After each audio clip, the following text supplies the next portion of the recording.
పాపం సీఎం రమేష్ అనిపించింది. TV9 5 editors కార్యక్రమంలో మాట్లాడినటువంటి సందర్భంలో కాస్త అక్కడ సీనియర్లనే తీసుకుంటున్నారు. మిగతా చోట్ల ఎవరో మిగతా చోట్ల కూడా చేస్తున్నారు, కానీ హైదరాబాద్ కాబట్టి మొత్తం చాలా పెద్ద సీనియర్లే దొరికారు. ఎలగపల్లి రవి గారు లాంటి వాళ్ళు, అలాగే ఎన్డీటీవీ లాంటి వాళ్ళు దొరకడం అన్నటువంటిది కీలకమైంది. ఉమాసుధీర్ లాంటి వాళ్ళు మంచి పాయింట్స్ రైజ్ చేశారు. ఒకటి, మోడీ పొగడలేదు, ఇది మోడీ జగన్ గురించి ఎక్కువగా మాట్లాడలేదంటే, మోడీకి జగన్ అంటే అవినీతి పరుడు కాబట్టి అట్లాంటి అతన్ని మాట్లాడటం ఇష్టం లేదట. మరి మా ఆవిడ పేరేంటి, మమతా బెనర్జీ గురించి, పినరాయి విజయన్ గురించి, సిద్ధరామయ్య గురించి వాళ్ళు అవినీతి పరులు కాదు కాబట్టి మాట్లాడడానికి ఇష్టమా?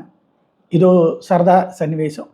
తప్పదు, అంటే ఆయన కాన్సెప్ట్ని ఇప్పుడు మోడీకి వ్యతిరేకంగా చెప్పలేరు కదా, నెంబర్ 1. రెండోది వచ్చేటప్పటికి వాళ్ళ సంస్థ రుత్విక్ తరపున ఎలక్టోరల్ బాండ్స్ తను కొనలేదట.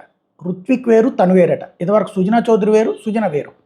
అట్లాగే టోటల్గా వచ్చేటప్పటికి భలే రాజకీయం చాలా మారుతూ ఉంటుంటుంది.